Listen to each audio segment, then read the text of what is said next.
Alors, pourquoi est-ce que j'ai envie d'obtenir ma nationalité russe? La récupérer. Pourquoi?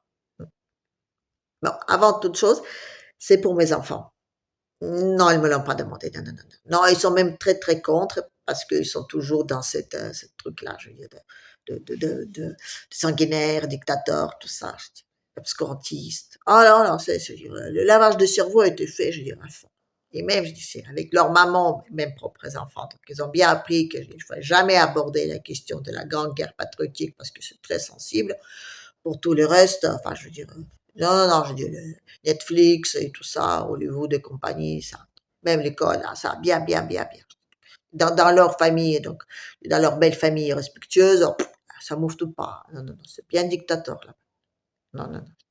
Non, non, j'ai mes propres enfants aujourd'hui, non, non, ils n'ont pas envie ils n'ont pas envie ni venir vivre en Russie, ni le fait que moi j'ai envie de le faire. Elles disent que c'est mon choix, voilà, mais ils sous-entendent quand même que c'est pas le meilleur choix possible.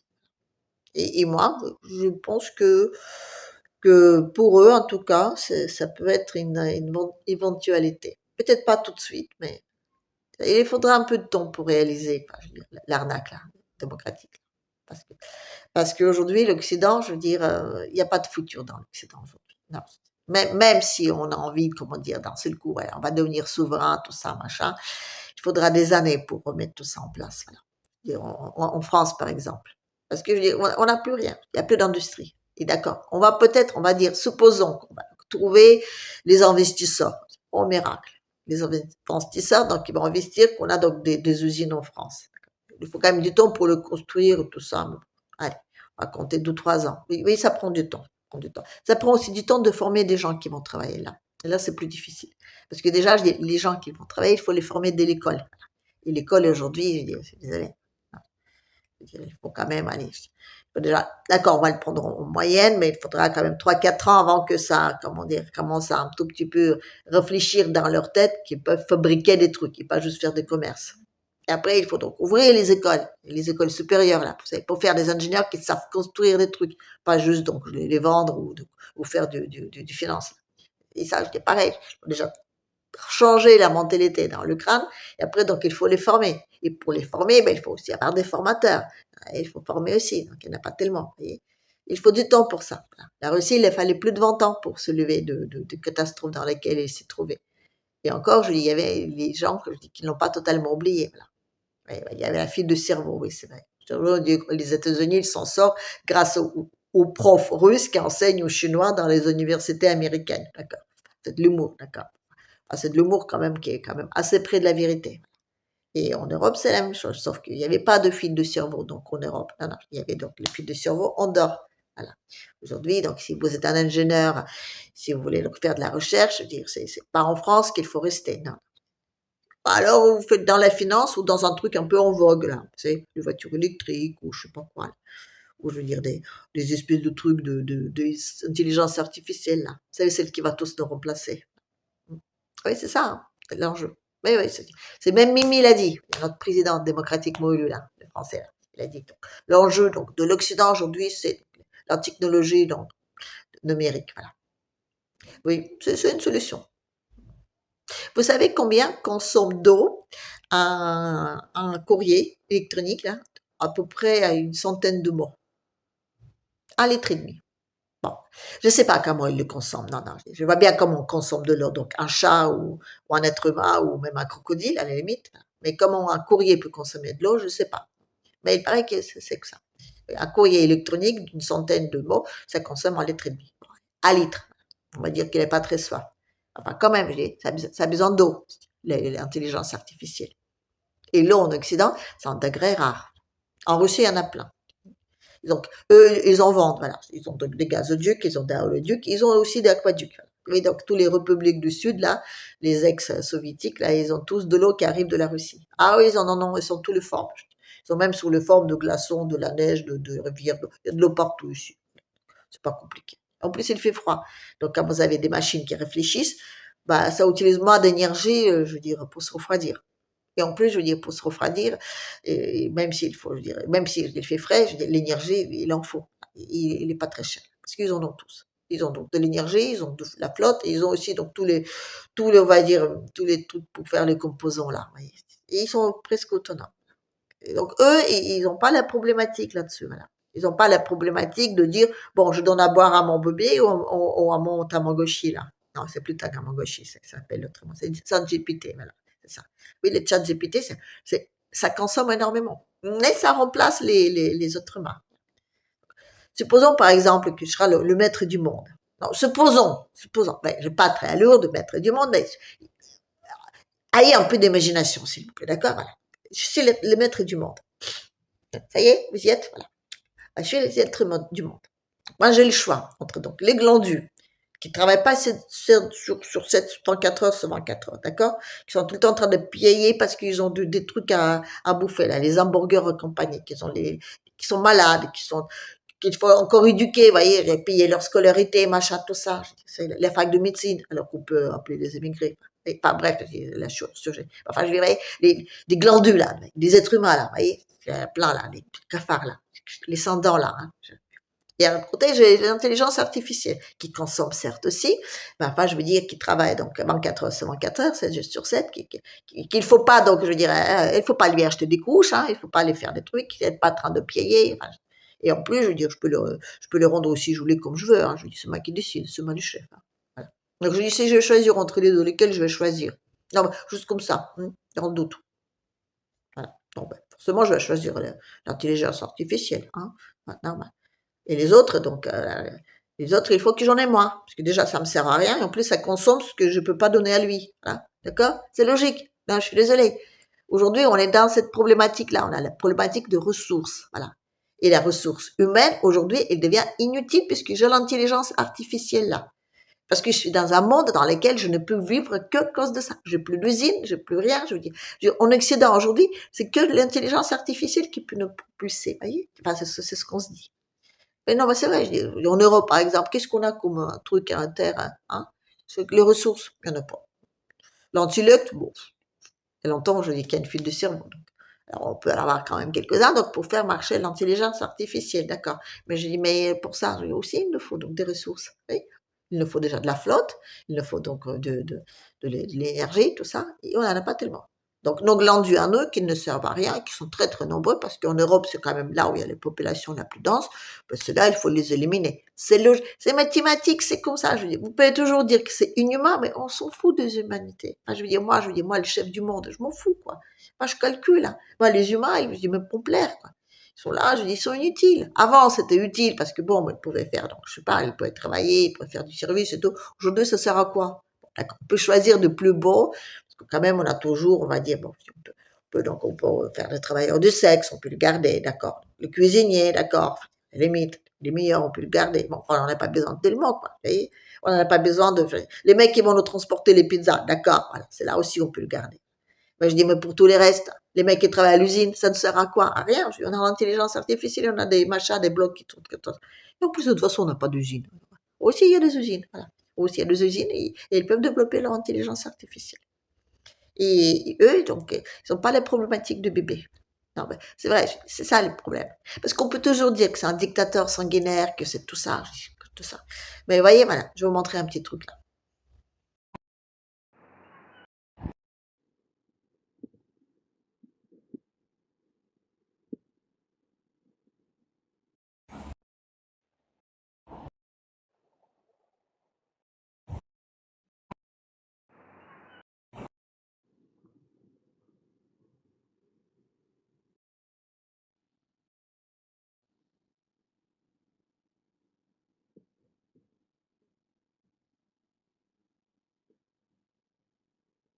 Voilà, c'est 10 minutes à la ronde où j'habite. Voilà, tout ce que je vous ai montré là. Et encore, je ne vous ai pas tout montré parce que je l'ai compté.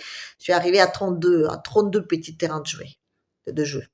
Et ils sont en train de les remplacer, donc plus de ceux qui ont plastique, ils les enlèvent et ils mettent des trucs en bois, voilà, pour faire plus écolo.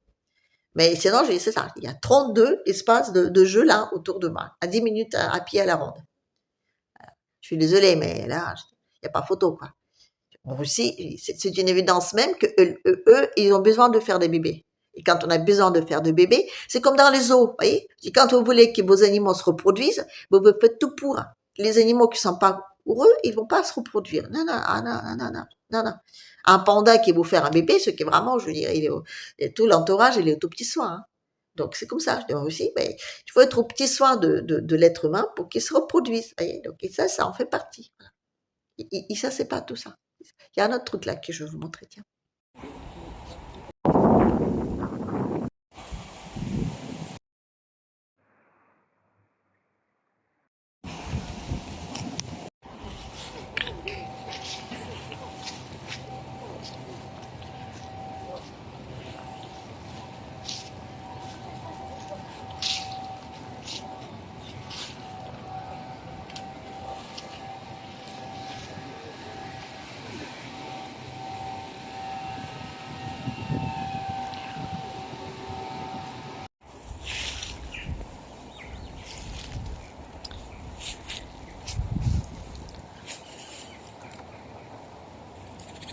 Oui, je sais, il y en a beaucoup. Il y en a beaucoup, beaucoup, beaucoup. Non, je vous ai montré quand même exprès beaucoup pour vous montrer un peu la mentalité. Voyez. On réfléchit à ce genre de choses. Mais ici, l'hiver, il fait très froid et il faut que les oiseaux mangent. Donc, on en installe partout, partout, partout de mangeoires pour les bébés. Et c'est pas installé par la mairie de Moscou. Non, non, non, non, c'est par des citoyens. Quoi. Ils en fabriquent, ils installent un peu partout ces petites mangeoires. Et ils en fabriquent beaucoup aussi à l'école. Oui. Je vous avais parlé donc de ces fameux travaux manuels qui étaient instaurés donc dans les écoles russes. Et donc dans le pratique, donc l'un des devoirs, c'est de fabriquer un petit mangeoire pour les oiseaux avec son papa, normalement. Voilà. Donc c'est pour ça que les mangeoires, il y en a partout, partout. Et ils sont toujours pleins. Les moscovites, ils vont se balader, ils vont donc remplir ces petites mangeoires de nourriture. Et ça, c'est très sympa. Et surtout en Moscou, pour se balader, c'est très simple. C'est une très très grande ville, d'accord. C'est une ville donc à la pointe de technologie. Hein, donc vous avez donc tout ce qu'il faut. Et en même temps, vous avez énormément, énormément donc de parcs, de jardins, de forêts, de retenues d'eau, de lacs, de petits étangs, tout ça. Et les week-ends, les gens vont se balader. Les mômes, donc après l'école, ils vont jouer dans les jardins ou faire du sport parce qu'il y a énormément de terrains de sport. Et aussi, il y a énormément de, comment on appelle ça, de, d'endroits où on pouvait pique-niquer. C'est pas des endroits aménagés, non, non, non. C'est les gens, donc le week-end, voilà, ils vont donc prendre leur petit truc de barbecue, ils vont dans les bois et entre deux copains, ils vont faire un petit pique-nique, là, comme ça. Ou alors, la pêche. Voilà, ça aussi, les Russes, ils adorent ça, la pêche. Donc, je dirais, c'est l'une d'occupations les plus répandues à Moscou. Je veux dire, pas à Moscou, je dis en Russie généralement, mais même à Moscou. À Moscou, vous allez, comme je vous dis, il y a plein d'eau là. Donc, du coup, ils vont le dimanche à la pêche. Voilà, avec la famille. Ils font leur petite barboque et ils vont pêcher le poisson, tout ça. C'est très convivial, mais surtout, c'est vraiment, c'est ça, c'est une espèce de d'écart, je veux dire, enfin d'écart, l'union d'entre quelque chose extrêmement moderne et quelque chose qui c'est la nature même, voilà. On dirait que les Russes, ils ont besoin de ça. Donc, la nature, elle est absolument partout. Et ça, c'est génial.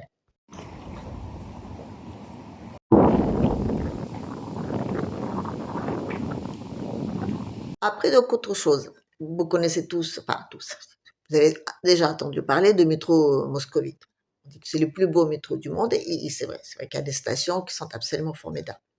Mais ce que vous savez pas, enfin, ce que vous avez peut-être pas vu, c'est ça.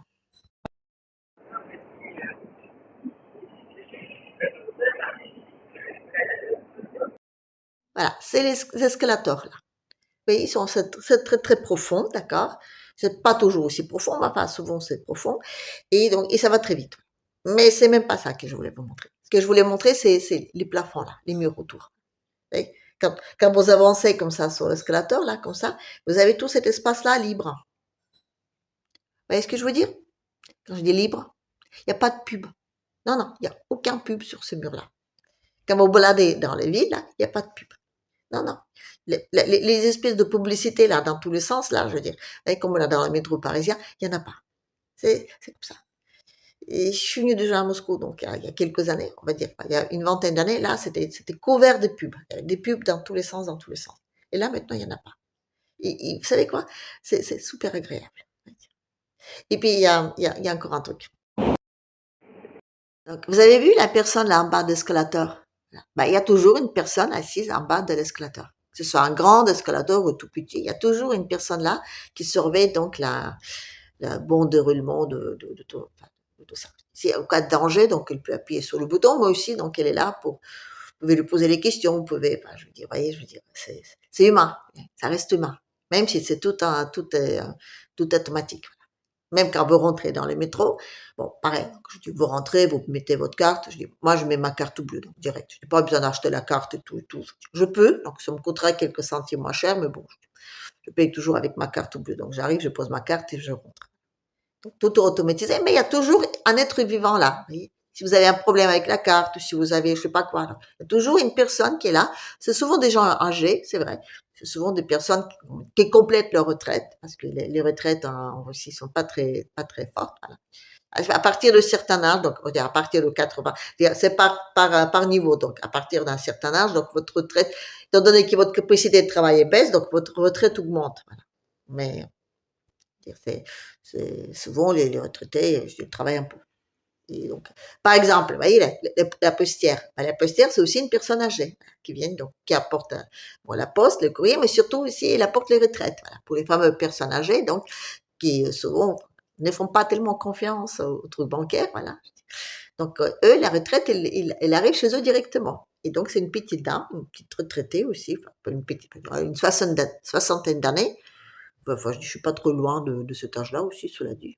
Enfin, bref, ce que je veux dire, c'est que, voilà, peut-être un tout petit peu plus âgé que moi, on va dire, voilà, donc, qui arrive chez vous avec un petit sac à main, là, comme ça, avec plusieurs retraites dedans, voilà. Alors, certes, les retraites, elles sont peut-être pas immenses, mais je dis, quand vous avez plusieurs retraites comme ça dans votre petit sac à main, là, comme ça, accroché sur votre sur votre petite épaule, là, comme ça, je dis, ça commence à faire beaucoup d'argent, voilà. Et c'est vrai que quand il arrive et puis qu'il ressort ça de son petit âge, et puis, je dis, vous avez pas peur? Il me dit, bah, de quoi j'aurais peur?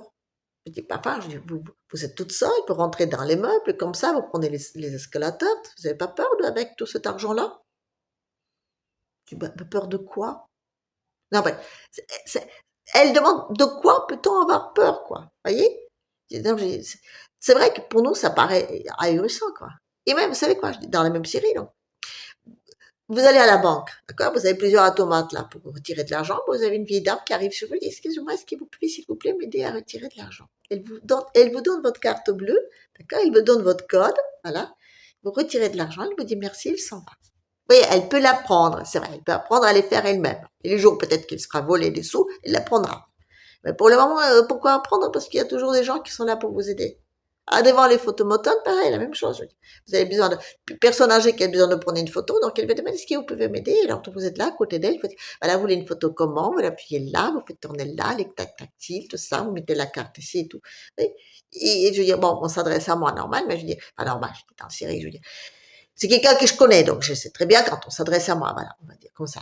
Mais je vois souvent les gens, donc, dans la rue, dans les offices, n'importe où, qui sont là à côté des personnes âgées et qui les accompagnent pour aider à faire telle et telle action. Voilà. Donc, je veux dire que pour les personnes âgées, c'est normal de demander de l'aide et pour les autres, c'est normal de s'arrêter, de prendre sur leur temps et accompagner les personnes âgées pour le faire. Vous voyez, c'est comme ça. Et ça, c'est j'en ai jamais vu un truc comme ça dans un autre pays. Et Dieu sait que j'ai quand même pas mal voyagé. Et pour ça aussi, je trouve que les Russes, ils sont sympas. Et ils sont sympas aussi parce que, je sais pas, il y a une espèce de... Vous savez, la Russie aujourd'hui, c'est un pays qui vit donc sous sanction. Voilà. C'est le recommandement du monde. Là. Il y a pas, même l'Iran, aujourd'hui, c'est de la gnognotte à côté. Je dis, non, mais la Russie, elle est sanctionnée dans tous les sens. Enfin, donc, sous sanction, ils ont quand même une guerre, voilà. Une guerre économique, d'accord, mais aussi une guerre réelle, voilà. Donc, on peut se dire que c'est pas très cool, mais ils ont une espèce de, je sais pas, une légèreté, vous voyez. C'est comme ça. Je dirais que c'est un peu, comment dire, on se sent pas oppressé à Moscou. Non. Oui, peut-être on a peut-être pas de liberté de parole, et peut-être que je veux dire, les dictateurs, machin, là, qui chaque matin se tapent deux petits bébés là au petit-déj, là. C'est comme ça qu'on présente ça en Occident. Mais je dis, quand on est à Moscou, même, je connais pas d'autres, donc je parle de ce que je connais moi. Quand je suis à Moscou, et pourtant je dis Moscou, encore une fois, c'est une grande ville, c'est la capitale. Voyez. Moi, en France, j'habite à Paris, donc je connais très bien ce que c'est une capitale. Et le matin, les Parisiens, voilà, je dirais, il faut pas trop, je veux dire, les contrarier là. Du là, les gens sont Je sais pas. Je me dis encore, on les sent pas sous pression. Et ça, c'est très agréable. Voilà. Et donc là, c'est pas vraiment pour mes enfants, mais c'est pour moi personnellement. C'est vrai que quand je suis à Moscou, je sais pas, je me sens bien. Je sais pas, je me sens bien. J'ai l'impression de pouvoir respirer. Après, c'est vrai, tout est gigantesque, tout est énorme. Donc, c'est vrai qu'on a cette impression-là de pouvoir, je veux dire, je vais arriver là à Paris, je vais prendre la voiture, donc dans le quartier latin, oula, à chaque fois j'ai l'impression que je vais me prendre tous les murs là. Mais bon, c'est pas ça qui fait que c'est comme ça. C'est pas ça qui fait que, voilà, je peux très bien conduire aussi à Paris, hein, il n'y a pas de problème. D'ailleurs, je conduis pas à Moscou parce que je toujours pour réussir à avoir mes histoires de permis, tout ça. Bon, je laisse ça pour une autre fois. Mais ce que je veux dire, c'est que c'est cette espèce de grandeur, mais pas seulement de grandeur, donc de territoire, c'est aussi une grandeur à l'intérieur des gens là. Vous voyez? Et ça, c'est super agréable. Et surtout, encore une fois, un pays qui, qui se préoccupe du fait que la population grandisse, vous voyez, qui veulent que la population fasse de bébés, c'est totalement à l'opposé d'un pays qui vous explique que les bébés c'est pas bon, que donc il faut faire. La liberté, elle consiste à vous, enfin, aller faire les tralala avec n'importe qui, voilà, à plusieurs même c'est possible, mais pas créer une famille, pas faire des bébés et pas donc, voyez, et pas vraiment, je veux dire, ils se préoccupent pas ni de la démographie de la population ni de son bien-être, je veux dire, en Occident là. Et quand on commence comme ça, on n'a pas tellement envie d'avoir ses enfants grandir dans ce monde-là. Donc c'est vrai aujourd'hui, ma première préoccupation de me dire que si moi donc ben, je m'installe ici quelque part, moi si je renoue de lien, je leur donne la possibilité de le faire. Voilà. Parce que aujourd'hui, franchement là, le futur il est plutôt large, il est plutôt dans les BRICS, voilà, et quelque part aussi peut-être hein, en Russie, voilà. Enfin, c'est mon propre point de vue. Vous avez le droit de penser autrement. Allez, à la prochaine.